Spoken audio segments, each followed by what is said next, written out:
Good morning Telangana. నేను సంగప్ప. పత్రికల్లో వచ్చిన ముఖ్యమైన వార్తలు చూసినట్టయితే నిన్నటితో అసెంబ్లీ తర్వాత అటు మండలి రెండు కూడా నిర్వధిక వాయిదా పడ్డాయి. చివరిగా సంక్షేమంపై జరిగినటువంటి చర్చలో ముగింపు స్పీచ్గా కేసీఆర్ మాట్లాడారు. ముఖ్యంగా రాష్ట్ర అభివృద్ధి కోసం మూడు అంచెలతో మేము రాష్ట్ర అభివృద్ధి కోసం ముందుకెళ్తుంటే ప్రతిపక్షాలు అడ్డుకుంటున్నాయి. ఒకటి స్వల్పకాలిక, మధ్యకాలిక, దీర్ఘకాలిక పరిష్కారాలతో ముందుకెళ్తుంటే కావాలని యాగి చేస్తున్నాయి ప్రతిపక్షాలని చెప్పి సీఎం అన్నారు. ఒకవేళ చర్చ జరిగితే వాళ్ళ గత పాలన బండారం బయటపడుతుందని చెప్పి కావాలని వాళ్ళే గింటేయించుకున్నారని చెప్పి సీఎం అన్నారు. అది నేను బ్యానర్గా తీసుకున్న అన్ని పత్రికలు కూడా. ఆ తర్వాత హరీష్ రావు మిషన్ కాకతీయపై మాట్లాడుతూ చెరువులో గత పాలకులు కూడా చెరువుల్ని పూర్తి చేస్తుంటే, చెరువులను బాగు చేస్తుంటే ఈ ఆత్మహత్యలు జరిగేవి కాదన్నారు. సరే, ఈ అంశాలపై చర్చిద్దాం. ఈ ఇష్యూస్పై చర్చించేందుకు మన దగ్గర స్టూడియోలో టీఆర్ఎస్ నుంచి పాతూరు సుధాకర్ రెడ్డి గారు ఉన్నారు. సుధాకర్ రెడ్డి గారు, మీరేమో చర్చించొద్దు అని వాళ్ళు కావాలని గంటయించుకున్నారని చెప్పి నా సీఎం అంటారు. ప్రతిపక్షాలు అంటేనే మమ్మల్ని మాట్లాడలేకుండా మా గొంతు నొక్కేసి మొత్తం అందరినీ బయటకు పంపించారని చెప్పి ప్రతిపక్షాలు జిల్లాలు తిరుగుతున్నాయి. సంగప్ప గారు, 3 రోజులు అసెంబ్లీ సమావేశాలు జరిగినాయి. 2 రోజులు సుదీర్ఘంగా రైతు సమస్యలు, వ్యవసాయ సమస్యల మీదనే సుదీర్ఘంగా చర్చించినాం. ప్రకృతి వైపరీత్యాలు ఈ విధంగా ఉన్నాయి, రైతు సంక్షేమ కార్యక్రమాలు ఏమున్నాయి, దాన్ని అన్ని పార్టీల వాళ్ళు సుమారు గంటకు పైగా చర్చించినటువంటి కుదరతం చూసినాం. దాని మీద ఒక నిర్ణయానికి వచ్చిన తర్వాత ప్రకటన చేస్తే ముఖ్యమంత్రి గారు మాట్లాడిన తర్వాత అయినప్పటికి కూడా మేము అన్నదే కావాలి. ఇప్పుడు వారు అన్నది పరిహారం ఏదైతే ఉన్నదో 2 జూన్ 2014 నుంచి చెల్లించాలంటే మా వ్యవసాయ మంత్రి గారు ముందే ప్రకటన చేసిండు. వారికి మాట్లాడేటువంటి అవకాశం లేకుండా పోయింది. వారు అన్నది ఏమిటిగా పరిహారమే కాకుండా వీళ్ళకు వచ్చేటువంటి అప్పు ఏదైతున్నదో, వ్యవసాయ రుణాలు ఏవైతున్నాయో వాటిని ఏకమొత్తంగా చెల్లించాలనేటువంటి ఒక మాట చెప్పారు. ఏకమొత్తంగా చెల్లించడానికి వాటిని పరిశీలించి నిర్ణయం తీసుకుంటాం అనేటువంటి ఒక మాట చెప్పాడు. ఇక అంతకన్నా ఎక్కువ ఎట్లా మాట్లాడుతారండి? కాబట్టి వ్యవసాయదారులకు వ్యవసాయం అంటే ఏంటి, దాన్ని దీర్ఘకాలిక, మధ్యకాలిక, స్వల్పకాలిక ఏ విధమైనటువంటి ఒక నిర్ణయాలు తీసుకోవాలి, దాని ప్రణాళికలకు అనుగుణంగా చేయవలసినటువంటి అవసరం ఉంటుంది. కాబట్టి ఆ రకమైనటువంటి ఒక కార్యక్రమాలు నిర్వహిస్తున్నాము. ఇగో కాకతీయ మిషన్ కార్యక్రమం పెట్టి చెరువుల పునరుద్ధరణ చేసినాం. దాన్ని అన్నీ కూడా ఒక్కొక్క నీటి బొట్టును ఒడిసిపెట్టి మొత్తం గ్రామాలలో ఉండేటట్టుగా ఈ ప్రాజెక్టులు కాకతీయ మిషన్ అన్నిటి మీద మాట్లాడతాము, కానీ మాట్లాడదామంటేనే మాట్లాడనీయకుండా బయటకు పంపించేశారు అంటున్నారు వాళ్ళు. బయట 3 రోజులు మాట్లాడిన తర్వాత మేము సభను స్తంభింపజేస్తామంటే వారు జాగిరా సభ స్తంభింపజేస్తానికి ఈడ 2/3 వంతులు ఈడ ఉన్నటువంటి సభ్యులందరూ సభ కావాలంటారు. కాబట్టి కాదు సంగప్ప, మీరు ఎవరన్నా రాని వాళ్ళందరూ కూడా సభ జరగాలని అంటారు. మీరు రామ్మోహన్ రెడ్డి గారు, తర్వాత బండారు శ్రీనివాస్ గారు పొలిటికల్ అనలిస్ట్ వచ్చారు. చెప్పండి రామ్మోహన్ రెడ్డి గారు, మాట్లాడితే మీ గత పాలన బండారం బయటపడుతుందని చెప్పి కావాలని బయట పోయారని సీఎం అన్నారు. ఇప్పుడు మేనిఫెస్టోలో పెట్టకుండా దేశవ్యాప్తంగా రైతాంగం సమస్యల్లో ఉన్నారని ఆ రోజు శ్రీమతి సోనియా గాంధీ గారి నేతృత్వంలో యూపీఏ ప్రభుత్వం లోపల మన్మోహన్ సింగ్ గారు దేశవ్యాప్తంగా సుమారు 72,000 కోట్ల రూపాయలు మాఫీ చేయడం జరిగింది. అదేవిధంగా మన రాష్ట్రంలో కూడా మాఫీ జరిగింది. అప్పుడు రాజశేఖర రెడ్డి గారు ఎవరైనా అప్పో చేసి డబ్బులు కట్టిన వాళ్ళు ఉంటారని చెప్పి వాళ్ళ గురించి కూడా 5,000 రూపాయలు ప్రోత్సాహకంగా కూడా ఇవ్వడం జరిగింది. ఎన్నికలకు ముందు మేనిఫెస్టోలో తెలంగాణ వచ్చింది, తెలంగాణకు అనుగుణంగా ఉండేటువంటి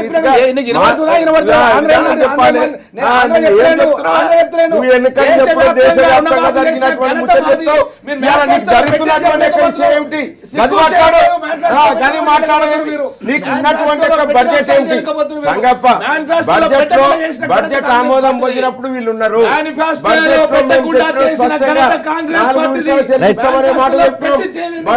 ఏదైతే ఇచ్చినామో దానికి కట్టుబడి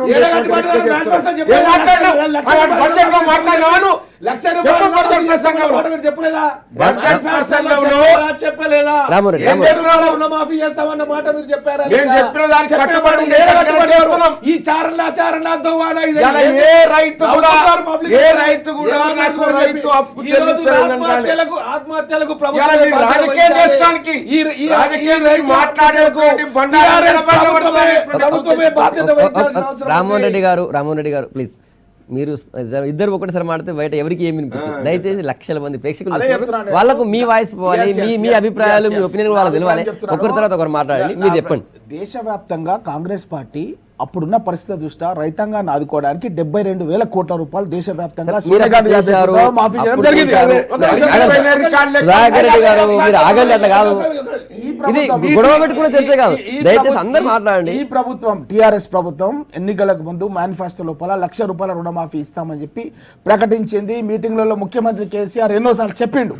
ప్రజలందరూ కూడా నమ్మి ఓటేసిరు. ఓటేసిన తర్వాత రైతాంగం అంతా కూడా ఎదురు చూస్తున్నారు. ఏమనుకున్నారంటే అప్పుడు రాజశేఖర రెడ్డి గారు ఉచిత విద్యుత్ పైన ఏ విధంగా అయితే జన్నత్ హుసేన్ తీసుకొస్తే సంతకం పెట్టిండో, ముఖ్యమంత్రి చంద్రశేఖరరావు కూడా అట్లాంటిది చేస్తారని చెప్పి 1000 కళ్ళతో ఎదురు చూసారు. అక్కడికి వస్తే కల్లా అట్లాంటిది ఏం లేదు. సాదాసీదాగా రాజ్భవన్లో కార్యక్రమం ముగించుకున్నాడు.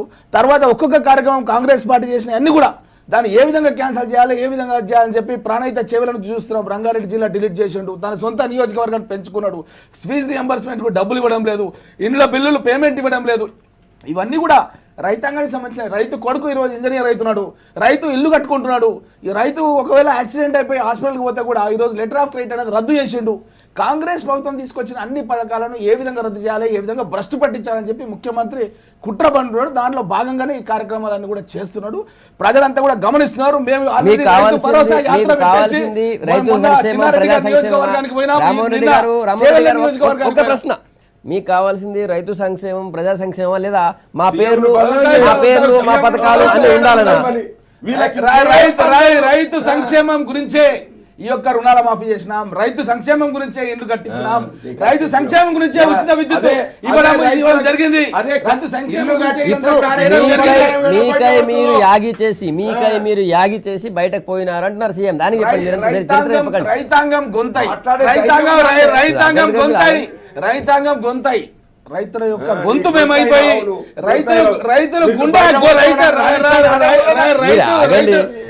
రైతు గుండె ఆగిపోతుంది. ఈరోజు ఆ రైతులకు మేము మనోధైర్యం కల్పించడానికి మేము గ్రామాలకు వెళ్ళి వాళ్ళకు మనోధైర్యం ఇచ్చి ఈ ప్రభుత్వం ఆర్థిక సంక్షేమం మేము చేస్తామన్న ఊట కలిగించి మళ్ళీ కాంగ్రెస్ ప్రభుత్వం అధికారంలోకి వస్తుంది, మీరు ఎలాంటి బాధ పడకండి, ఇంకేమైనా ఇబ్బందులు ఉంటే మేము తీరుస్తామన్న మాట ఇంటింటికి గడపకు వెళ్ళి ప్రతి ఇంటికి వెళ్ళి చెప్తున్నాం. ఈ టిఆర్ఎస్ నాయకులు కానీ వెళ్ళి ఎవరైనా చచ్చిపోయిన ఓదార్చిన సంఘటన ఇంతవరకు లేదు అంటే మీరు గమనించాల్సిన అవసరం ఉంది. మళ్ళీ వీళ్ళే వెళ్ళి గవర్నర్ దగ్గరికి వెళ్ళి కంప్లైంట్ ఇవ్వడం అంటే ఎంత బాధాకరం ఇది. వాళ్ళు మేము గెంటేయలేదు, వాళ్ళు గెంటించుకున్నారు అని చెప్పి. ఎప్పుడైనా సరే శాసనసభ లోపల మేము ఒక విషయం పైన అడుగుతున్నప్పుడు సభను వాయిదా వేస్తారు 15 నిమిషాలు, ఇంకోసారి ఇంకొక హాఫ్ అన్ అవర్. ప్రజాస్వామ్య పద్ధతిలో 2-3 సార్లు వాయిదాలు వేసి ఫ్లోర్ లీడర్లతో మీటింగ్ ఏర్పాటు చేసి సభ ఏ విధంగా కొనసాగించాలన్న ఆలోచన స్పీకర్ కానీ ప్రభుత్వం కానీ చేస్తారు. కానీ ఈ ప్రభుత్వం లోపల మొత్తం కూడా నిరంకుశ వైఖరితోన ఎలాంటి చర్చలు లేకుండా కేవలం 7 రోజులలో ఒక సభను వాయిదా చేశారు. మళ్ళీ మేము వచ్చిన ఒక 5-10 నిమిషాల లోపల మళ్ళీ ఏకకాలంగా మొత్తం పీరియడ్కే బంద్ చేసేసారు. బంద్ చేసి రీడిజైనింగ్ సంబంధించింది సభలో మాట్లాడతామన్నారు. గతంలోనేమో శాసనసభ్యులతో జిల్లాల వారిగా మాట్లాడతా అని చెప్పి ముఖ్యమంత్రి గారు సభలో చెప్పారు. మళ్ళీ ఇప్పుడు దాన్ని డిలీట్ చేసేసి ఇప్పుడు మిగతా ఇద్దరు మీరు ఆగండి, మీరు ఇద్దరు మాట్లాడుతున్నారు. చర్చలో బీజేపీ నుంచి శ్రీధర్ రెడ్డి గారు వచ్చారు. ముందు బండర్ గారు ఇప్పుడు చెప్పండి. లేదు రాజకీయ పక్షాల తర్వాత మీకు ఎట్లా అనిపించింది ఈ సభ గతంతో పోలిస్తున్నట్టే చాలా భిన్నంగా జరిగినాయి సభలు? ఈవెన్ ఇష్యూ ఏదైనా కూడా చర్చ ప్రతిపక్షాలు వాళ్ళు అడ్డుకోలేదు, అధికార పక్షం మాట్లాడుతున్నారు, అధికార పక్షం మాట్లాడుతుంది, ప్రతిపక్షాలు అడ్డుకోలేదు. కానీ మెయిన్ చర్చ వచ్చే వరకే బయట పంపించారని వీళ్ళు అంటున్నారు, వాళ్ళే కావాలని పోయినారని వాళ్ళు అంటున్నారు. ఒకటండి, అసలు సబ్జెక్ట్ అంతా రైతుల సంక్షేమం కదా, మిగతా విషయంగా చాలా మెయిన్ తెలంగాణకు సంబంధించి అంతకంటే పెద్ద ఇంపార్టెంట్ సబ్జెక్ట్ ఉంటుందని నేను అనుకోను. అంత అద్భుతమైనటువంటి అంశం అది. దాని గురించి సుదీర్ఘ చర్చ ఎంతో చేసామని అంతకుముందు పాలించిన వాళ్ళు, ఇంకెంతో చేస్తున్నామని ఇప్పుడు పాలిస్తున్న వాళ్ళు చెప్పుకోవడంతో సరిపోదేమో అనిపిస్తుంది. అది పోనీ ఒకవేళ చెప్పుకోవాలనుకున్నా కూడా శాసనసభను మించిన వేదిక అంటూ ఉండదు. శాసనసభ సజావుగా నడవాలంటే పాలకపక్షానికి ప్రధాన బాధ్యత, అంతే బాధ్యత దాదాపు ప్రతిపక్షాలకు కూడా ఉంటుంది. ఆ రెండు కలిస్తేనే శాసనసభ సజావుగా నడుస్తుంది. వీళ్ళిద్దరికి కూడా ప్రభుత్వం తాను ఏం చేస్తుంది చెప్పుకోవడానికి, లేదా ప్రతిపక్షాలు ఇలా చేయండి అని చెప్పడానికి అంతకు మించిన వేదిక లేదని నేను కూడా అనుకుంటున్నాను.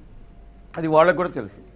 కానీ ఈసారి తెలంగాణ రాష్ట్రం ఏర్పడిన తర్వాత శాసనసభ తొలి సమావేశాలు, మళ్ళీ సమావేశాలు, తర్వాత జరిగిన తీరు ఇవన్నీ చూసినప్పుడు ప్రభుత్వం తను అనుకున్న పద్ధతిలో, అంటే అనుకున్న పద్ధతిలో మొండిని కాదు, ఒక స్టైల్లో ఈ విధంగా సభను నడిపితే కానీ సమస్యల పరిష్కారం కావు, లేకపోతే సమస్యలు చర్చకు రావు అనే ఉద్దేశంతో పోతున్నట్టుగా ఉంది. అంటే డిఫరెంట్ స్టైల్ అనమాట. అంటే దాన్ని ఈ విధంగా మేము సభను నడిపించదలుచుకున్నాం అనే ఒక సిగ్నల్స్, సంకేతాలు స్పష్టంగా ఇస్తున్నారు. అది మన కనపడింది. ఏది ప్రశ్నోత్తరాలు కూడా పక్కన పెట్టి మీరు అడిగిన సబ్జెక్ట్ తీసుకున్నాం, మీరు ఎన్నాళ్ళు మాట్లాడతారో మాట్లాడండి, అన్నాళ్ళు సభను నడుపుతాం. ఇవన్నీ కూడా చాలా ఆశాజనకంగా వచ్చినాయి. అసలు ఆ రోజు చూసి కూడా ఆ ప్రకటన చూసినప్పుడు అరే ఇది అద్భుతంగా శాసనసభను నడిపించే తీరు తెలుగులో చాలా మార్పు వస్తుందని అనుకున్న మాట నిజమే. అయితే క్రమంగా ఏం జరిగిందంటే 3 రోజులు జరిగినా 4 రోజులు జరిగినా ఎక్కడొచ్చిందంటే సమస్య రైతుల ఆత్మహత్యల నుంచి ఈ వాగ్దానాల మీదకి వెళ్ళింది. ఆ వాగ్దానాలు ఎలాంటివంటే ఇంకా వీరు చెబుతూనే ఉన్నారు కదా, అప్పుడు చెప్పిన మాట నిజమే కానీ చేయదగ్గవి వెంటనే చేయలేనివి చాలా ఉన్నాయి ఈ వాగ్దానాలు. కాబట్టి ప్రభుత్వాన్ని నిలదీయటం కంటే ఇరుకున పెట్టే కార్యక్రమంలాగా వాళ్ళు భావించారు ప్రతిపక్షాలు చేస్తున్నట్టు. అందుకని యాగి అనే పదం కూడా వాడాడు ముఖ్యమంత్రి గారు. ఇది ఎంతవరకు సబబు? అసలు ఏదైనా కూడా సభ నడపనికుండా చేయటం వీళ్ళకు మంచిది కాదు, సభ నడిచేట్టు చూసుకోవడం వాళ్ళకు మంచిది. కానీ దురదృష్టం ఏంటంటే అది పాలక ప్రతిపక్షాలు రెండూ కూడా సభను సద్వినియోగం చేసుకోవడంలో సక్సెస్ అయిన అయితే నేను అనుకోవట్లేదండి. చివరిది కాదు, ఒక రోజు చర్చిద్దాం అనుకున్నారు రైతు సంక్షేమం సంబంధించి, 2 రోజులు చర్చించారు. అందులో 11 గంటలు పూర్తిగా ప్రతిపక్షాలు మాట్లాడా. ఇంకేం కావాలి? ప్రశ్నిస్తున్నారు. చర్చలు జరుగుతాయి, ఈ చర్చలు ఇక్కడ కూడా జరుగుతున్నాయి కదా, అదే రకమైన చర్చలు ప్రతిరోజు ఇక్కడ జరుగుతున్నాయి. కానీ శాసనసభలో జరిగితే దానికి ఒక శాంక్షన్ ఉంటుందన్నమాట. అంటే ప్రభుత్వం చెప్పే ఏదైనా మాట చెబితే దాన్ని బట్టి నిలబడాల్సినటువంటి ఆవశ్యకత నేను చెప్పేది కాదు. 3 రోజులు కాదు, 15 కాదండి, 15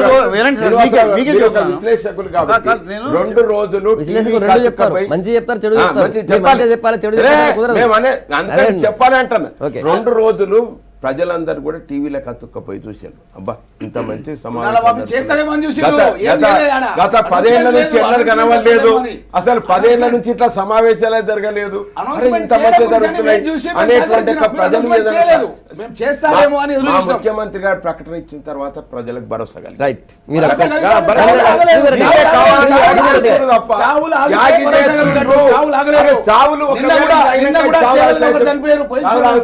శ్రీధర్ గారు మీరు డబ్బులు ఇస్తే చాలా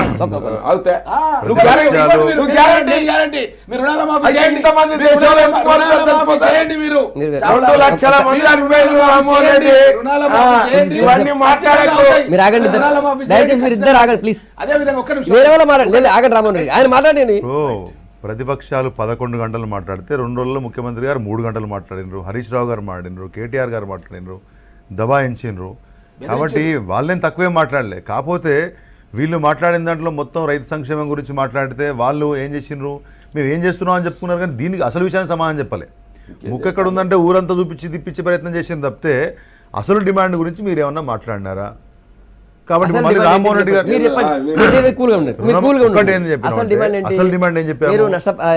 ఎక్స్గ్రేషియా అనేది జూన్ 2వ తారీఖు నుంచి మీరు అమలు చేస్తారన్న విషయం గురించి మేము మాట్లాడబోతే, సరే దాన్ని మీరు ముందే చదువుకున్నారో లేకపోతే ముందు పేరు రావాలనుకున్నారో చెప్పినారు, సంతోషం, కాదనట్లేదు. కానీ దాన్ని నేతన్నలకు కూడా వర్తించాలా? నేతన్నలు ఎవరైతే ఉన్నారో చెప్తానండి, అది అంటే అదొక డిమాండ్ కూడా ఉండిపోయింది. అది కూడా మాట్లాడాల్సి ఉండే కానీ గొంతులొకే విధంగా వాళ్ళు వాయిదా వేసేసుకున్నారు. రెండవది మేము చెప్పాము 8,500 కోట్ల రూపాయలు మీరు ఇప్పటికిప్పుడు కొంత సెటిల్మెంట్ చేస్తే ఈ రుణమాఫీలో ఈ రుణాల భారం అనేది రకరకాలుగా ఉంది. ప్రైవేట్ రుణాలు ఉన్నాయి, లేదా బ్యాంకుల రుణాలు ఉన్నాయి, మరొక రకమైన రుణాలు ఉన్నాయి. వీటిలలో ఇది ప్రభుత్వం మీద ఇప్పుడు ప్రైవేట్ రుణాల గురించి మారటోరియం మీరు విధించాలా? అట్లీస్ట్ జిల్లా ఎస్పీలకు చెప్పి ఎవరైతే ఒత్తిడి చేస్తున్నారో రైతుల మీద వాళ్ళ మీద కేసులు పెట్టించాలో అదొక సెపరేట్ ఆస్పెక్ట్. కానీ అట్లీస్ట్ మీ చేతిలో ఉన్నది ఏంది? మీరు వాటర్ గ్రిడ్కు 45,000 కోట్లు మాట్లాడే మీరు, మిషన్ కాకతీయకు 1,000 కోట్లు మాట్లాడే మీరు, లేదా బతుకమ్మలకు మరొక ప్రచారానికి కోట్లు మాట్లాడేటువంటి మీరు కనీసం ఈ 8,500 కోట్ల రూపాయలు మొత్తం 1,15,000 కోట్ల బడ్జెట్లో దీన్ని ఎంత మేరకు నాట్ ఈవెన్ 7-8%, 9%. కాబట్టి మీరు దాన్ని ఇప్పటికి ఇస్తే అట్లీస్ట్ ఆ బ్యాంక్ రుణాల భారంతో ఎవరైతే బాధపడుతున్నారో ఆందోళన చెందుతున్నారో వాళ్ళకైనా ఉపశమనం దొరుకుతుందంటే దాని గురించి మాట్లాడడానికి ఎందుకంత బాధ? మీకు నిజంగా రైతుల మీద చిత్తశుద్ధి ఉంటాయి. ఇవాళ మా సుధాకర్ రెడ్డి గారు డెఫినెట్గా వారి యొక్క ప్రయత్నం వారు చేస్తారు. కానీ రైతులు చనిపోవట్లేదా? ఆత్మహత్యలు అయితే లేదా? ప్రతిరోజు సమస్యలు ఉంటలేవా? ఈ విషయం వస్తే రుణమాఫీ చేస్తే కొంత మేరకు ఉపశమనం అయితే దాని గురించి ఎందుకు మాట్లాడరు? అది గాయ చేస్తూ ఉంటారు, అలివి గారి మాటలు అంటారు. మీరు ఒకవైపు ఏమో రీడిజైన్ల గురించి మాట్లాడుతున్నారు, ఆకాశ అర్మ్యాల గురించి మాట్లాడుతున్నారు, స్కైవేల గురించి మాట్లాడుతున్నారు. దీని గురించి మాట్లాడడానికి ఇప్పటికిప్పుడు జరుగుతున్నటువంటి సమస్య, జరుగుతున్నటువంటి మారణహోమం, జరుగుతున్నటువంటి దుర్భరమైన పరిస్థితి, దాని గురించి బయట తీసుకురావడానికి ఎందుకు మాట్లాడరు? ఇంకో విషయం మాట్లాడితే కిషన్ రెడ్డి గారిని మాట్లాడితే కిషన్ రెడ్డి మాట్లాడడం ఈ పోచారం ఉండడం మా గ్రాచారం. ఆయన ఏమంటాడు, మీరు 8,500 కోట్ల రూపాయలు మోడీకి వెళ్ళి అప్పు తీసుకురండి, మీరు దిగండి, 8,000 కాదు 18,000 కోట్లు తెస్తాం, మీరు దిగండి. మేము చెప్తున్నామంటే కాటన్ కార్పొరేషన్ ఆఫ్ ఇండియా ఎండీని సాక్షాత్తు కేంద్ర మంత్రిని తీసుకొచ్చి మేము ప్రధానమంత్రి మోడీ గారు ఈ రాష్ట్రంలో ఆత్మహత్యలు జరుగుతున్నాయి కాబట్టి అట్లీస్ట్ పత్తి రైతాంగానికైనా మనం ఉపశమనం కల్పించాలని చెప్పేసి ఆయన పంపిస్తే అక్కడికి వచ్చి రైతులతో సదస్సు పెట్టి వాళ్ళ యొక్క సూచనలు తీసుకొని అప్పటికప్పుడు సీసీఐ అధికారులను పిలిపించి ఈ మద్దతు ధర మీరు అమలు చేయాలి, ఈ మధ్యదళారులను పోగొట్టాలి, ఇవాళ జిన్నింగ్స్ మిల్స్ ముందు కొనుగోలు కేంద్రాలు లాంటి సిస్టమ్స్ బంద్ చేయాలి, వారం రోజుల్లోనే ఆన్లైన్లో డబ్బులు ఇప్పించాలని చెప్పి పత్రికాముఖంగా ప్రకటన చేసిపోయారు. అది కేంద్ర ప్రభుత్వ చిత్తశుద్ధి. కానీ మీరు కేంద్ర ప్రభుత్వాన్ని కూడా నిందించే ప్రయత్నం చేస్తారు. మీ చేతుల్లో ఉన్న 8,500 కోట్ల మాట ఏమిటి? మేము నిన్న డిమాండ్ చేశాం, వరంగల్లో బ్రహ్మాండంగా తెలుగుదేశం బీజేపీ కార్యకర్తలు పాదయాత్ర చేసి మరీ మేము ఏనుమామల మార్కెట్ నుంచి చెప్పాం, మీరు ప్రైవేట్ అప్పుల మీద కూడా మాటూర్యం విధించండి నిరవధికంగా, ఎవరైనా ఒత్తిడి చేస్తే పోలీసుల ద్వారా కేసులు పెట్టించాలి, కానీ అవి మాత్రం మీరు చేయరు. ఇవంతా కూడా రాజకీయానికి వాడుకుంటారనే విషయాన్ని మహారాష్ట్రలో పని చేస్తున్నారు వాళ్ళు, అందుకే వాళ్ళు పదే డిమాండ్ చేస్తారు. ఒకటి లేదా మహారాష్ట్రలో ఒక విషయము, దేవేంద్ర ఫడ్నవీస్ గారు ఒక దేవేంద్ర ఇక్కడ ముఖ్యమంత్రి ఎక్కడ కూడా బయటికి పోవట్లేదు. దేవేంద్ర ఫడ్నవీస్ గారు అన్ని జిల్లాలు లేకపోతే మిగతా కేంద్రాలకు ప్రధానమైన కేంద్రాలకు పోయి ప్రతిపక్ష నాయకులు కూడా వెంబడి పెట్టుకొని అవగాహన సదస్సు పెడుతున్నారు. మీరు చనిపోవాల్సిన అవసరం లేదు, ప్రభుత్వం మీ వెంబడి ఉంటుంది, ఈ ప్రైవేట్ అప్పులపై నేను మారాటోరియం విధించాను కాబట్టి మీరు ఎవరు ఆత్మహత్యలు చేసుకోనక్కర్లేదని చెప్పేసి ఏ ముఖ్యమంత్రి చేయని విధంగా మహారాష్ట్రలో బీజేపీ ముఖ్యమంత్రి చేస్తా ఉన్నారు. ప్రధాన డిమాండ్ ఉంది. సంగప్ప గారు ఇప్పుడు శ్రీధర్ రెడ్డి చెప్పినా రామ్మోహన్ రెడ్డి చెప్పినా వీళ్ళు రైతుల సమస్యల మీద ప్రధానంగా చర్చిద్దాం, ప్రశ్నోత్తరాల సమయం కూడా దాన్ని వాయిదా వేసి దాని మీద చర్చిద్దాం. ఎస్, దానికి ప్రభుత్వం ముందుకు వచ్చింది. దానికి అనుగుణ్యంగానే ఇవాళ ప్రకృతి వైపరీత్యాల వల్ల రైతుల సంక్షేమంలో ప్రభుత్వం ఏం తీసుకుంటుంది, ఏం చేస్తుంది ముందు అనేటువంటిది ఒక స్టేట్మెంట్ మా వ్యవసాయ శాఖ మంత్రి గారు ఇచ్చారు. ఆ స్టేట్మెంట్ మీదనే వీళ్ళు మాట్లాడుతూ పలు రకాలైనటువంటి ఒక సూచనలు చేశారు.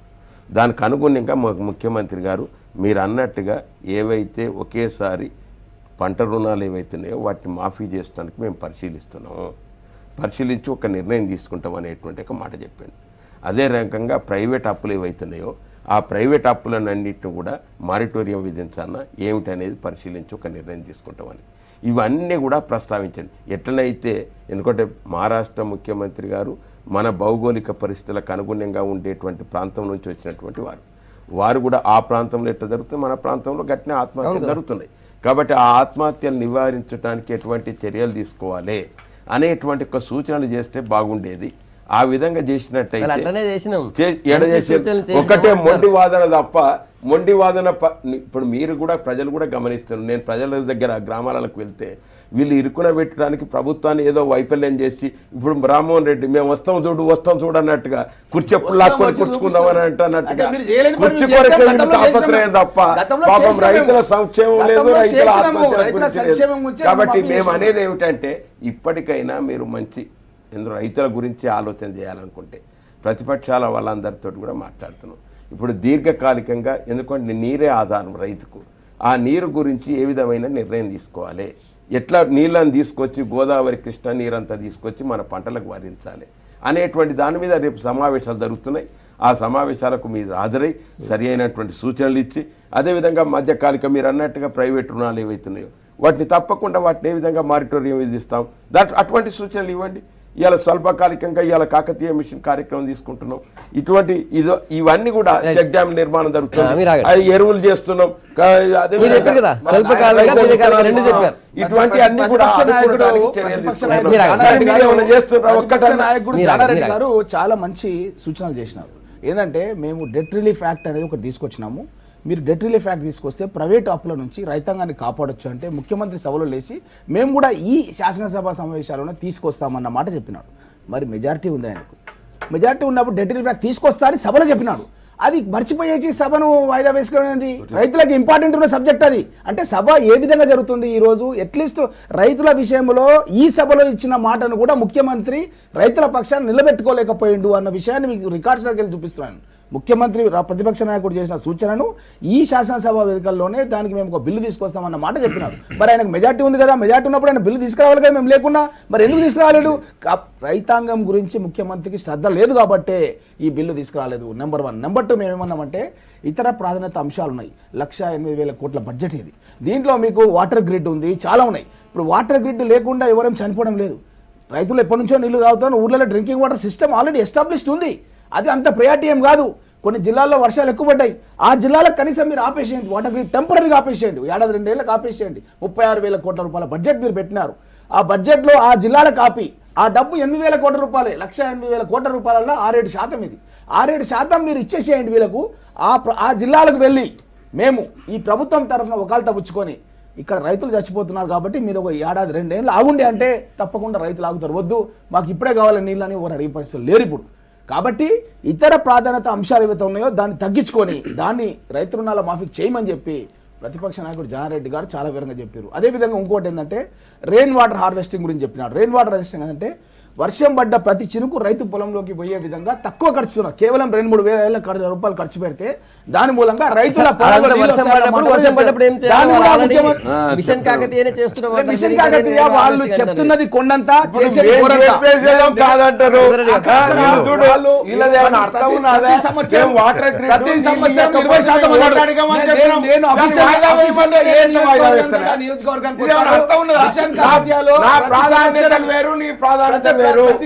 ప్రజలను మోసం చేసినావు,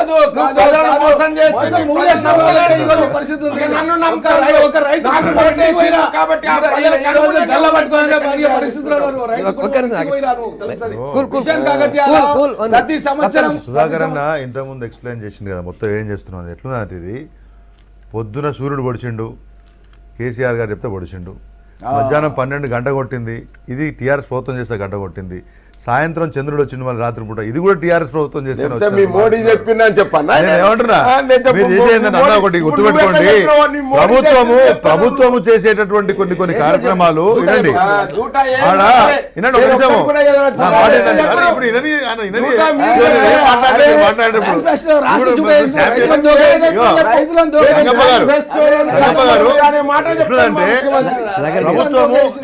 ప్రభుత్వము సీజన్ల వారీగా రైతుల కోసమో వ్యాపారవేత్తల కోసమో రెగ్యులర్ గవర్నెన్స్ కొంత చేస్తుంది. అది కామన్ గా మీరు ఉన్నా లేకున్నా అధికారులు అంటే వాళ్ళు చేస్తారు. మన రాష్ట్రపతి గవర్నర్ పాలన పెట్టినా చేసిన వాళ్ళు చేసిన వాళ్ళు నేను కానట్లే. కానీ ఇంకొక స్పెసిఫిక్ సమస్య వచ్చినప్పుడు, ఫర్ ఎగ్జాంపుల్ ఇవాళ మనం చాలా తీవ్రంగా రైతుల సమస్య గురించి మాట్లాడుతున్నాము. రెగ్యులర్గా మించి ట్రెడిషనల్ అప్రోచ్ని మించి మీరు ఇంకా ఎక్స్ట్రా ఏం చేస్తున్నారు ఈ ఆత్మహత్యలు ఆపడం కోసం అనేది మేము అందరం చర్చ చేస్తున్నాం. దానికోసము ఇవి సమస్యలు ఉన్నాయి, ఇవి పరిష్కారాలు ఉన్నాయని చెప్పేసి ప్రతిపక్షాలు గొంతెత్తి మూకుమ్మడిగా మేము ఒక్కటై చెప్పినటువంటి సందర్భం మనం చూసినాం. కానీ ఒక్క సమస్యకైనా హైదరాబాద్ రోడ్ల గురించి కిషన్ రెడ్డి గారు, లక్ష్మణ్ గారు వీళ్ళంతా గొడవ చేస్తే పట్టించుకున్నారా? పోలీసులను బట్టి నెట్టేయించిండ్రు. లేకపోతే హైదరాబాద్లో పునర్విభజన గురించి మేము మాట్లాడడానికి ప్రయత్నం చేస్తే పట్టించుకున్నారా? పట్టించుకోవట్లేదు. రైతుల సమస్యల గురించి పరిష్కారాలు చెప్పినా మేము సమస్యలు ఎట్లా ఉన్నాయి అందరికీ ఎరికే. చిన్నోళ్ళకి ఊర్లల్లో ఎవరైతే బాధలు పడుతున్నారో వాళ్ళకు మనకంటే ఎక్కువ ఎరికే సమస్యలు. కానీ ప్రతిపక్షాలు పరిష్కారాలు చూపించినాయి. రోడ్ల మీద ధర్నాలు చేస్తున్నారు, పాదయాత్రలు చేస్తున్నారు, కాంగ్రెస్ పార్టీ దగ్గర, బీజేపీ దగ్గర, టీడీపీ దగ్గర. కానీ వీటికి మీరు సాంప్రదాయ పద్ధతులను కాకుండా కొంత మీరు ఎక్స్ట్రా మీ యొక్క దాతృత్వము, ఉదార గుణము, పెద్దతనము, లేకపోతే నిజాం నుంచి వచ్చినటువంటి గొప్పతనము అవన్నీ కూడా వేసుకొని మీరు ఏమైనా చేసినరా? అవి చేసలేరని మా బాధ కదా. అది చెప్పమంటే ట్రైన్ వచ్చింది, రైలు వచ్చింది, టైంకి వచ్చింది. అన్ని ప్రతిపక్షాలు కూడా ఇప్పుడు మారిటోరియం గురించి మాట్లాడుతారు. ప్రైవేట్ అప్పుల వల్లనే రైతులు ఎక్కువ మంది చనిపోతున్నారు. ఈ బ్యాంక్ లోన్ కంటే కూడా ప్రైవేట్ అప్పుల వల్ల ఒక్కొరు 4 లక్షలు 5 లక్షలు అప్పులు ఉండడం వల్ల, అది బోర్ వల్ల కావచ్చు, బిడ్డ పెళ్లి వల్ల కావచ్చు, ఆ భారం తట్టుకోలేక బండారు గారు ఇంతకు మారిటోరియం గురించి మాట్లాడుతున్నారు. ముందు శాసనసభ ఒకటే సెంటెన్స్ ఇంకా జరిగిన చర్చ మీద ఏం చేయాలి, ప్రభుత్వం ఏం చేస్తే ఈ రైతుల ఆత్మహత్యలు అవుతాయి అనేది ప్రతిపక్షాలు సూచనలు, సలహాలు ఇవ్వాలి. దాంట్లో సందేహం లేదు. అయితే ఏం జరుగుతుందంటే ప్రభుత్వం ఏం చేయటం లేదు అనే దానికి ఎక్కువ ప్రాధాన్యత ఇచ్చి సూచనలు కాస్త పక్కన పెట్టేసరికి ప్రభుత్వం న్యాచురల్గా ఇదేదో మమ్మల్ని ఇరకాటానికి పెట్టడానికి వస్తున్నది అని చెప్పి వాళ్ళు అనుకుంటారు. ప్రభుత్వాలు కూడా ఏం చేసామని చెప్పాల్సిన అవసరం అది కనబడుతూనే ఉంది. ఏం చేయబోతున్నాం అనేది చెప్పడానికి మంచి అవకాశం. వాళ్ళు అది సద్వినియోగం చేసినట్టుగా లేదు. ఈ రెండింటి వల్ల ఈ ఘర్షణ వాతావరణం వచ్చి చివరికి అసలు విషయం కాస్త మరుగున పడిపోయింది. అది పక్కన పెట్టండి. ఇప్పుడు ప్రైవేట్ అప్పులు అని చూసారా? నిజంగా అండి ప్రైవేట్ అప్పులు ఆ మిర్చి అంటారు చూసారా, వడ్డీలు పెరిగిపోయి భయంకరంగా తయారైతే కానీ అసలు నిజంగా ప్రైవేట్ వడ్డీ వ్యాపారం లేకపోతే కేవలం ఈ బ్యాంకులను నమ్ముకుంటే అసలు గ్రామాల్లో పూట వ్యవసాయమే చేయలేదు. నేను అది నిజంగా ఒప్పుకోవాలి. ఎందుకంటే ఎంత మీరు గ్రామీణ బ్యాంకులు వచ్చి లోపలికి వెళ్ళిపోయినా కూడా ఒక అప్పు బ్యాంకు నుంచి తీసుకోవడానికి హాయిగా షావుకారు దగ్గరికి పోయి తెచ్చుకోవడానికి చాలా తేడా ఉంది. అంటే సులభతరమైనటువంటి మార్గం అనమాట. కట్టేటప్పుడు చాలా కష్టం కావచ్చు కానీ తీసుకునేటప్పుడు చాలా సులభంగా ఉంటుంది ప్రైవేట్ వడ్డీలు. దాంట్లో సందేహం లేదు. ఎందుకంటే వాడు వడ్డీ ఎక్కువ వసూలు చేస్తాడనో లేదా ఊళ్ళోనే ఉంటాడు ఎక్కడికి పోతాడనో ఏదో ధైర్యంగానే వాడు ధైర్యంగా దిలాసాగా ఇచ్చేసేస్తాడు. అది అదే ఒక బ్యాంకు నుంచి వడ్డీ తెచ్చుకోవాలంటే రైతు తన పని ఆపుకోవాలి, పొరుగురికి పోవాలి, వ్యవహారాలు చేయాలి, కొన్ని వందల కాగితాల మీద సంతకాలు పెట్టాలి, వేలిముద్రలు వేయాలి. దీన్ని కనుక మీరు సులభతరం చేయగలిగితే అది చేయాలి. మీరు మారటోరియం విధిస్తాయండి. అమ్మ పెట్టా పెట్టదో అడుగు తినేవాదు అన్నట్లు చివరికి బ్యాంకులు వడ్డీ ఇవ్వక, బ్యాంకులు ఇవ్వక, అప్పులు ఇవ్వక, ప్రైవేటు ముట్టక ఈ ఉంది అంటారు. నేను చెప్పేది మీరు ఒక ఆల్టర్నేటివ్ ప్రత్యామ్నాయాన్ని క్రియేట్ చేయండి.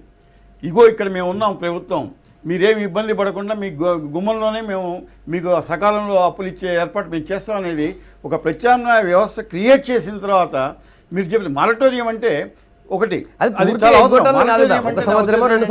ప్రైవేటు వ్యాపారులు వడ్డీ వసూలు చేసిన సందర్భాలు వస్తే కేసులు పెట్టండి. రేపొద్దున ఈ భయానికి కనుక వాళ్ళు అసలు అప్పులు ఇవ్వటమే మానేశారనుకోండి చాలా ఇబ్బందులు పడతారు రైతులు. కాబట్టి అంటే ఇది కూడా చేయండి. అది కేవలం 1 year 2 year ప్రత్యామ్నాయ వ్యవస్థని క్రియేట్ చేసి సుధాకర్ రెడ్డి గారు ఎందుకు ప్రభుత్వం ఆదేశం ఎందుకు ముందుకు పోవట్లేదు? మీకు కూడా ప్రాబ్లం లేదు. మేము మొదటి నుంచి కూడా రైతుల గురించి సంక్షేమం గురించి మళ్ళీ నాకు స్టోరీ చెప్పకండి. వాళ్ళు ఒక పాయింట్ మీద మాట్లాడారు. వాళ్ళు అన్నట్టుగా ఇప్పుడు మహారాష్ట్రలో అది అమలు అవుతుంది. ఇప్పుడు శ్రీనివాసరావు గారు అన్నట్టుగా ప్రైవేట్ అప్పులు మానిటోరియం చేసేటప్పుడు ప్రత్యామ్నాయం ఏర్పాటు చేయాలి. ఆ ఏర్పాటు చేయకుండా ప్రైవేట్ మానిటోరియం చేయాలి మేమే చేస్తాను. అదే చెప్తున్నా కదా. మేము ఏర్పాటు చేసేట్లో మొదలు బ్యాంకర్లతోటి మాట్లాడినాం.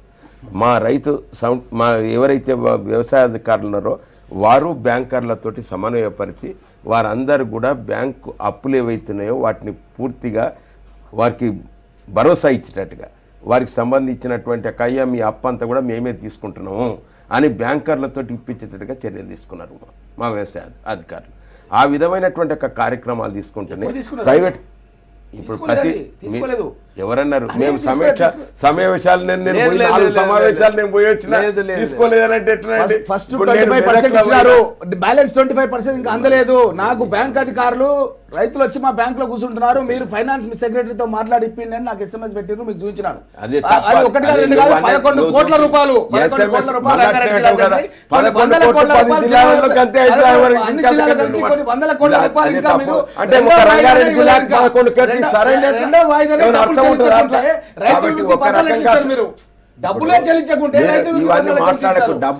తహసీల్దార్తో మాట్లాడినా ఇప్పుడు మాట్లాడతాను పరిగి తహసీల్దార్తో ఎవరైతున్నారో ఆయన బ్యాంక్ అధికారులతో మాట్లాడుతున్నారు. ఎంతమంది రైతులు ఉన్నారు ఐడియా ఉన్నది కాబట్టి మాట్లాడుతున్నారు. ఆయన చెప్పిన తర్వాత మీరు చెప్పండి సార్. ఆయన చెప్పిన తర్వాత మీరు చెప్పండి. నేను మొన్న మెదక్, కరీంనగర్, ఆదిలాబాద్, నిజామాబాద్ 4 జిల్లా సమీక్షా సమావేశాల్లో కేవలం రైతు సమస్యల మీదనే సమావేశాలు పెట్టాం. ఆ సమావేశాలలో బ్యాంక్ అధికారులు ఒకవైపు, వ్యవసాయ విస్తీర్ణ అధికారులు ఒకవైపు, వీళ్ళిద్దరిని సమన్వయపరుస్తూ మీ మండలంలో ఎంతమంది రైతులు అప్పు తీసుకున్నారు, ఆ రైతులు అప్పు తీసుకున్న బ్యాంక్ ఏ బ్యాంకు, దానికి లీడ్ బ్యాంక్ ఏది, ఆ బ్యాంక్ అధికారులను సమన్వయం చేసి దానికి అనుగుణ్యంగా ఒకవేళ అప్పులు ఉన్నాయనుకుందాం. ఫర్ ఎగ్జాంపుల్ ఒక రైతుకు 10,000 మిగిలిందిగా, ఆ 10,000 అప్పు ఏమిటాయనంటే సార్ హామీ పత్రం ఇచ్చినాం, ఆ రైతుకు భరోసా ఇచ్చినాం అనేటువంటి ఒక మాట వ్యవసాయ విస్తీర్ణ అధికారి చెప్తుండు.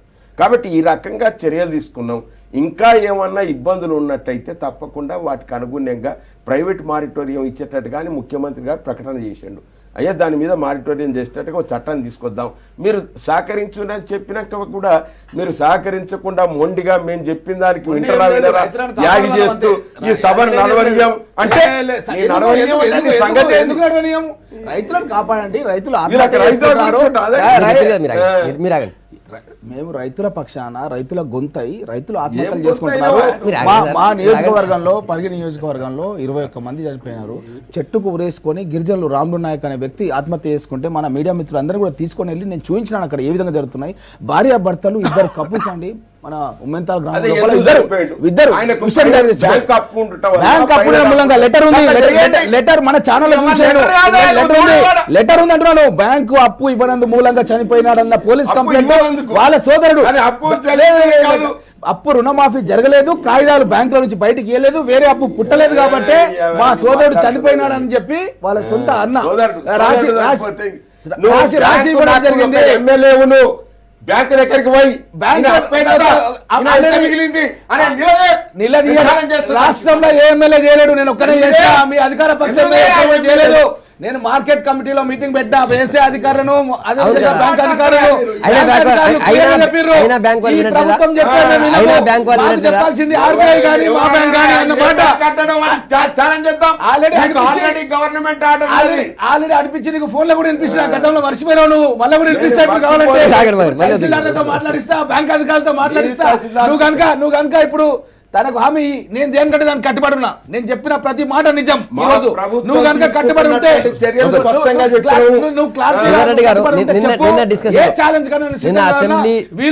రుణమాఫీ పథకం ఉన్నదో ఇది ఒక ఫార్స్, ఇది అసలు అమలు అయితే లేదు.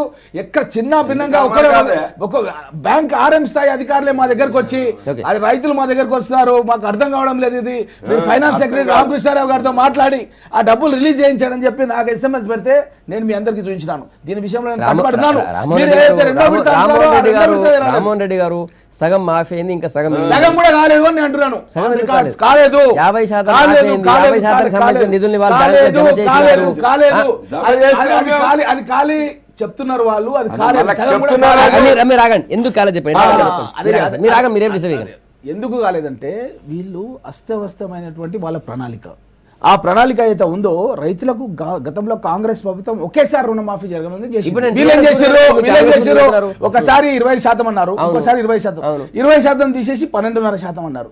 మళ్ళీ తర్వాత మళ్ళీ ఇంకొక 12% ఇచ్చినారు. 50% ఆన్ రికార్డ్ ఐఎమ్ టెల్లింగ్. మీకు కావాలంటే మేము ఇద్దరం కలిసి పోతాం. ఇంకా 17,000 కోట్లలో 8,000 కోట్ల రాలేదు.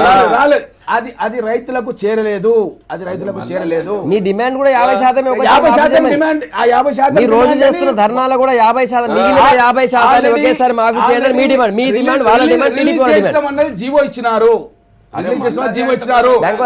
రైతుల అకౌంట్లలో అది ఇంకా చేరలేదు. There is lot of confusion in the department. దాని మూలంగా అది చేరలేదు. నేను ప్రత్యక్షంగా బ్యాంక్ పాలనా పరంగా దాన్ని ప్రశ్నించండి, అధికారులు ప్రశ్నిస్తున్నాం. అయితే మేము ఏంటంటే మేము మంచి సూచన ఇచ్చినాం, డెట్ రిలీఫ్ యాక్ట్ తీసుకురండి అంటే తీసుకొస్తానని ముఖ్యమంత్రి చెప్పినాడు సభ లోపల. సభలో మెజారిటీ ఉంది అంటే ఇది తప్పేం కాదా? ఒక పాలక పక్షంగా ఉండి రైతులు చచ్చిపోతుంటే, ప్రైవేట్ అప్పులు ఇచ్చిన వాళ్ళు ఇబ్బంది పెడుతుంటే మంచి సూచన చేస్తే ఈ సభలోనే చేస్తామన్న మాట ముఖ్యమంత్రి మాట ఎందుకు నిలబెట్టుకోలేకపోయిందని చెప్పి అడుగుతున్నాము. శ్రీధర్ రెడ్డి గారు, సరే బ్యాంక్ గురించి ఒకటి, రెండోది ఈ మారిటోరియం సంబంధించి ఇలాంటి ఇబ్బందులు ఉంటాయని ప్రాక్టికల్గా చెప్పారు బండారు గారు, మీరేమో అదే కావాలని చెప్పి పెట్టుబడుతున్నారు. కాదండి, ఒక చిన్నది కాదు, మారిటోరియం అంటే నేను అప్పులు కాదు, వడ్డీల్ని ఆపేయాలి. ప్రైవేటు వడ్డీ వ్యాపారులు తక్షణం వసూలు చేసే కార్యక్రమానికి సొసైటీ చేయాలి. మారటోరియం అంటే నా ఉద్దేశం ఏంటంటే అసలు అప్పు పుట్టని పరిస్థితి రాకూడదు. ప్రైవేట్ వడ్డీ వ్యాపారుల గట్టిగా వడ్డీ వీరన్నమాట వాస్తవమే. నిజంగా బ్యాంకులు ఇవాళ ముద్రా బ్యాంక్ పేరుతో కేంద్ర ప్రభుత్వం పథకం ప్రవేశపెట్టిన తర్వాత కూడా చిన్న స్థాయిలో 50,000 రూపాయల వరకు గ్యారంటీ అక్కర్లేదు. అయినా బ్యాంకులలోకి పోతే వాళ్ళు బుక్ అడ్జస్ట్మెంట్ చేయడము, ఆల్రెడీ ఇచ్చేసినామని చెప్పడము, లేకపోతే నీకు రాదని చెప్పడము, వాడిని ముందు నిరుత్సాహపరిచే ప్రయత్నాలు జరుగుతుంటే నేను కాదనట్లేదు. బ్యాంకులలో మొత్తము రాచబాట ఉన్నది రైతులకు, చిన్నకారు వ్యక్తులకు అని చెప్పట్లేదు నేను. కానీ ప్రైవేట్ అప్పుల విషయంలో బ్యాంకులు ఇవ్వట్లేదు కాబట్టి వాళ్ళకి ఇస్తున్నారు కాబట్టి వాళ్ళు ఏ వడ్డీకి మీరు వాళ్ళ వడ్డీల గురించి మాట్లాడుకుంటే దారుణమైన వడ్డీలు నడుస్తూ ఉంటాయి. 5 రూపాయలు 10 రూపాయలు మొత్తంగా తనఖా పెట్టుకున్నటువంటి వ్యవస్థలు ఇవి చేయబట్టి ఎక్కువగా ఆందోళన గురి చెందుతున్నారు. కాబట్టి moratorium will be for some time. అది వాళ్ళ మీద అంటే కంప్లీట్గా అంటే మొత్తానికి ఆ పైసలు తీసుకోకుండా చెప్పరు కదా. మారటోరియం పెట్టి వాళ్ళ మీద ఒత్తిడి తగ్గించే కార్యక్రమం చేయమని చెప్తున్నాం. ప్రభుత్వానికి ఇది పెద్ద విషయం కాదు. నిజంగా పోలీస్ వ్యవస్థను, లేకపోతే రెవెన్యూ వ్యవస్థను, లేకపోతే వ్యవసాయ అధికారుల వీళ్ళందరి సమన్వయంతో మీరు ఒక టీమ్స్ తయారు చేసి కనుక చేయగలిగితే, ఎమ్మెల్యేస్ ఆ తర్వాత ఉన్నటువంటి జిల్లాలో ప్రజాప్రతినిధులందరూ సమన్వయంతో పనిచేస్తే ఈ మారటోరియం ప్రభుత్వం నిషేధించి, ప్రభుత్వం దాన్ని ప్రకటించి దీన్ని ఇంప్లిమెంట్ చేస్తాం బలంగా అని చెప్తే ఖచ్చితంగా అవుతుందన్నమాట. ఆ విశ్వాసం మాకుంది. అది ఎందుకు మీరు ముందుకు రావట్లేదు? సరే బ్యాంకులకు 8,500 రూపాయలు కోట్ల రూపాయలు కట్టాలంటే పైసలు లేవు అనుకుందాం. దాని గురించి కూడా వెనకపోతున్నారు. మారటోరియం గురించి మాట్లాడుకోవడానికి వచ్చేటువంటి ఇబ్బందులు ఏమున్నాయి? ఇప్పటికిప్పుడు ప్రైవేటు వ్యక్తుల వడ్డీల గురించే కదా. కాబట్టి దానికోసం కొంత సమయం తీసుకునే విధంగా అది కూడా చేయనంటే మీరు ఏమి చేయను, మీరు మాత్రం రాజకీయం చేస్తున్నట్టు. రాజకీయం ఎవరు చేస్తున్నట్టు లెక్క? మరి రాజకీయం ఎవరు చేస్తున్నట్టు?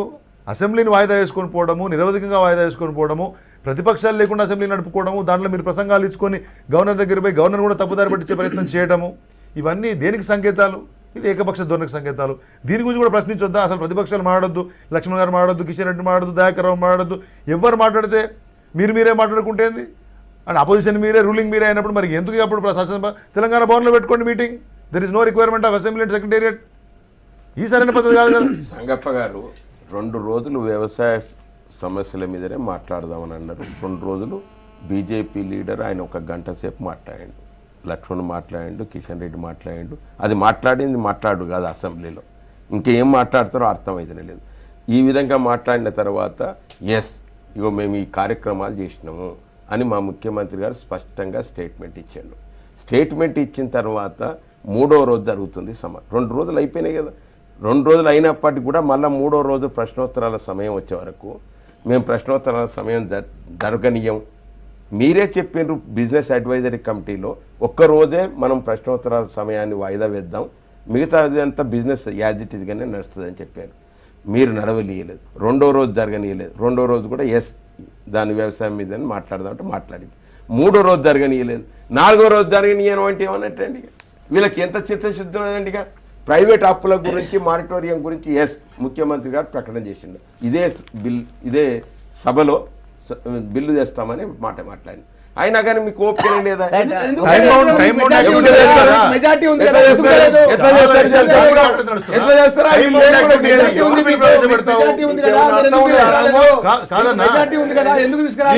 లేకుండా ఏకపక్షంగా మీరే అంటారు, ఏకపక్షంగా తీసుకుంటారు. రైతు ఆత్మహత్యల్ని శాశ్వతంగా ఆపేందుకు ప్రాజెక్టులు తీసుకొస్తున్నాం. ప్రాజెక్టులో మార్పులు చేయాల్సిన అవసరం ఉంది, రీడిజైన్ చేస్తున్నాం. దానికి సంబంధించి పవర్ పాయింట్ ప్రజెంటేషన్ అసెంబ్లీలో చేస్తా అని చెప్పి సీఎం అన్నారు. మీరు అవకాశం ఇవ్వలేదు అన్నాను.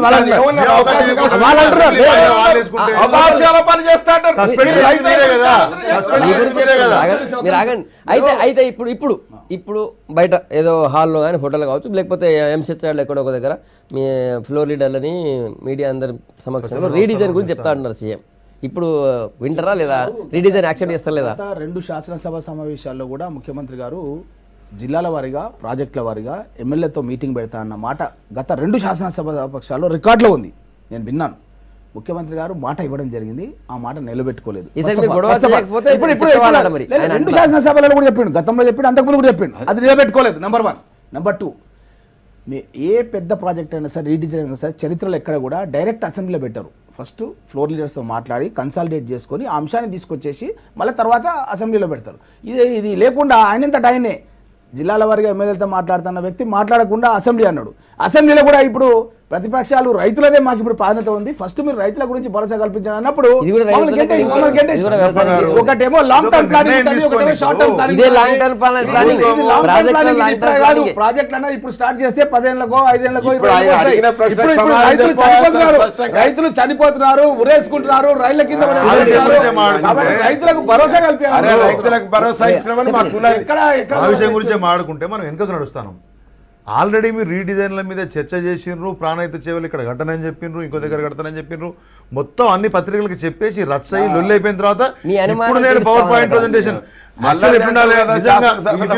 డెమోక్రటిక్ ఇనఫ్, మీరు ప్రజాస్వామ్యబద్ధంగా ఉంటే ముందు చర్చ చేసిన తర్వాత నిర్ణయం తీసుకుంటారు. నిర్ణయం చేస్తా, చర్చ మీకోసం, ప్రజల కోసము, ప్రతిపక్షాల కోసము, లేకపోతే పత్రికల కోసం పెడతా, మమ అనిపించి నేను చేస్తా అంటే ప్రాణహిత సేవలకు జాతీయ హోదా వస్తుందని చెప్పేసి మనం అనుకున్నాము. దానికి మీరు రీడిజైన్ చేస్తే రాదని చెప్పేసి ఒక అపోహ నడుస్తూ ఉంది. మీరు దానికి ముందు చర్చ చేసిన తర్వాత బీజేపీ అభిప్రాయము, టీడీపీ అభిప్రాయము, కాంగ్రెస్ అభిప్రాయము, నిపుణుల అభిప్రాయం తీసుకున్న తర్వాత ఇగో నిపుణుల అభిప్రాయం ఇట్లా ఉన్నది, ఫైనాన్షియల్ ఇంప్లికేషన్స్ ఇట్లా ఉన్నాయి, ఆయకట్టు ఈ విధంగా ఉండబోతుంది, ముంపు ఈ విధంగా ఉండబోతుంది, ఇదంతా మీరు చర్చించి అందరూ ఒప్పుకున్న తర్వాత మన రాష్ట్రానికి న్యాయమే జరుగుతుంది అనుకున్న తర్వాత ఒప్పుకుంటే ఆ యొక్క ప్రజెంటేషన్కి ఏమైనా సద్దగత ఉంటుంది. మీరు మొత్తం వెనక బ్యాక్ షీట్లో చేసుకొని, తెలంగాణ భవన్లో చేసుకొని, మరో దగ్గర చేసుకొని, ఇప్పుడు వచ్చి మీరు నేను ప్రజెంటేషన్ ఇస్తా అంటే ఇదేమైనా కార్పొరేట్ ప్రజెంటేషనా? ప్రజల కోసం ప్రజల యొక్క డబ్బు ఇన్వాల్వ్ అయి ఉన్నది. ఆల్రెడీ వేల కోట్ల రూపాయలు ఇన్వాల్వ్ అయి ఉన్నాయి. అంటే ఏకపక్షమైనటువంటి పద్ధతి. ఇదే పద్ధతి రైతుల విషయంలో పాటిస్తా ఉన్నారు మీరు. ఇదే పద్ధతి రైతుల విషయంలో పాటిస్తా ఉన్నారు మీరు. ఇంతవరకు నవ్వుతున్నట్టుగా రాడార్ ద్వారా సర్వే చేపించి దాని యొక్క ఫలితాలు ఏ విధంగా ఉంటాయి అనేది రీడిజైన్ చేసినటువంటి విధానం ఏదైతున్నదో దాన్ని పవర్ ప్రజెంటేషన్ చేపించి దాన్ని శాసనసభ్యులకు శాసనమండలి సభ్యులకు చూపిస్తామనేటువంటి ధోరణి ఉండే. అదే కాకుండా ఇప్పటికి కూడా అదే. ఇప్పుడు మా శ్రీధర్ రెడ్డి అన్నట్టుగా మేమేం నిర్ణయం తీసుకోలే. ఇగో ఈ రకంగా సర్వే రిపోర్ట్లు వచ్చినాయి, ఇగో ఈ రకంగా ఇంజనీర్లు అందరూ కూడా అభిప్రాయపడుతుండ్రు, ఇగో ఈ రకంగా ఉన్నదని పవర్ ప్రజెంటేషన్ చేపిస్తున్నాము. చేపించిన తర్వాత మీ అభిప్రాయాలు స్వీకరించడానికే కదా మిమ్మల్ని పెట్టేది. మీరు చెప్పిన విషయాలన్నిటి కూడా పరిగణలోకి తీసుకుంటాం, తీసుకొని దాన్ని ఎట్లా డిజైన్ చేద్దాం అనేది ఆలోచన చేస్తున్నాం. మరి దానికి ఓపికనే లేదా? మీకు మంచి విషయం చెప్తామంటే అది మేము చెప్పేదే వినాలి మీరు అని అంటే ఈ సస్పెండ్ చేయకపోతే ఆ మంచి విషయం ఎక్కడైనా మీరు దేశంలో లేని విధంగా అన్నారు కదా, ఎక్కడైనా నిరవధికంగా మీరు మొత్తంగా శాసనసభ్యులందరినీ కూడా శాసనసభను సహేతుకంగా సమాధానం చెప్పే దమ్ము లేక మంత్రులకు మీ మంత్రులకు మీకు కెపాసిటీ ఉంటే సస్పెండ్ ఉన్నది కాబట్టి సహనం ఉంటే సస్పెండ్ ఒకటి సహనం ఉంటే చెప్పే ధైర్యం ఉంటే అది కెపాసిటీ సమాధానం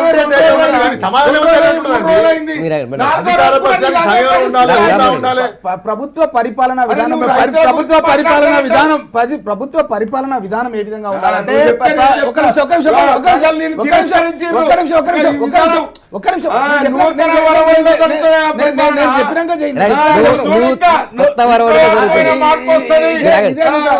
వస్తుంది గ్రామాలలో మార్పు ప్రతిరోజు ప్రభుత్వ పరిపాలన విధానము ఒక ప్రకటన చేసినప్పుడు ఏ విధంగా ఉండాలంటే first of all experts advice తీసుకొని చేయాలి. Expert advice